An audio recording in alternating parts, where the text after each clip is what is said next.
ஓம் ஸ்ரீ குருபியோ நமக. ஓம் ஸ்ரீ மகா பெரியவா சரணம்.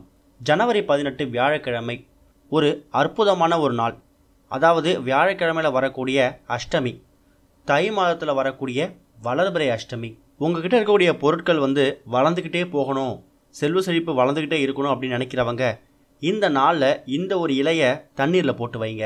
பைரவருக்கு ரொம்ப உகந்த நாளாக இருக்கக்கூடிய அஷ்டமி அன்னைக்கு நம்ம என்ன வேண்டிக்கிட்டாலும் பைரவர் நமக்கு கொடுப்பார். அதே மாதிரி தேவையில்லாத பயம், பதட்டம் இது எல்லாமே நமக்கு இருக்குது அப்படின்னா நம்ம பைரவருக்கு விளக்கு போடுறது மூலயமா அது எல்லாத்தையும் தகர்த்து எறிய முடியும். நம்ம பைரவரை ஒரு வேண்டுதல் வச்சு ஒரு வழிபாடு செஞ்சு ஒரு பரிகாரம் செஞ்சோன்னா அதுக்கேற்ற மாதிரி பலன் நமக்கு ஏற்படுத்தி கொடுப்பார்.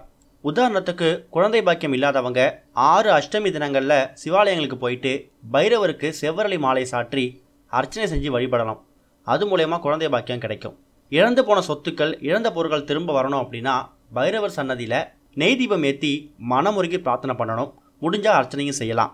நோய்கள் தீர்றதுக்கு, யமபயம் நீங்கிறதுக்கு ஞாயிற்றுக்கிழமையில் வரக்கூடிய ராகு காலம், அப்படி இல்லைனா தேய்பிரை அஷ்டமி, இது மாதிரி தினங்களில் பைரவருக்கு நடக்கக்கூடிய வழிபாடுகளை கலந்துக்கிட்டு மஞ்சள் அப்புறம் சந்தன அபிஷேகம் செஞ்சு எலுமிச்சம்பழ மாலை சாற்றி அர்ச்சனை செஞ்சிங்கன்னா நோய்கள் தீரும், யமபயம் நீங்கும். இதெல்லாம் ஓகே. நம்மளோட வறுமை நீங்கணும், தீராத நோயெல்லாம் தீரணும், இழந்த பொருட்கள் மீண்டும் நம்ம கைக்கு வரணும்னு எல்லாத்துக்கும் சேர்த்து ஒட்டு மொத்தமாக ஒரு பரிகாரம் இருக்கா அப்படின்னு கேட்டிங்கன்னா இருக்குது. அஷ்டமி தினங்களில் பைரவருக்கு வில்வ இலை அப்புறம் வாசனை மிகுந்த மலர்களால் நம்ம அர்ச்சனை செய்யணும். வில்வ இலையையும் வாசனை இருக்கக்கூடிய மலர்களை வாங்கிட்டு போயிட்டு கோயிலில் கொடுத்தீங்கன்னா அவங்க பைரவருக்கு அர்ச்சனை பண்ணுவாங்க. அது மூலயமா உங்கள் வறுமை நீங்கும். அதே நேரம் உங்கள் வீட்டில் அஷ்டமி தினத்து அன்னைக்கு ஒரு சின்னதாக கண்ணாடி பவுல் ஒன்று எடுத்து ஒரே ஒரு வில்வ இலை அதன் தண்ணியில் போட்டு வச்சுடுங்க.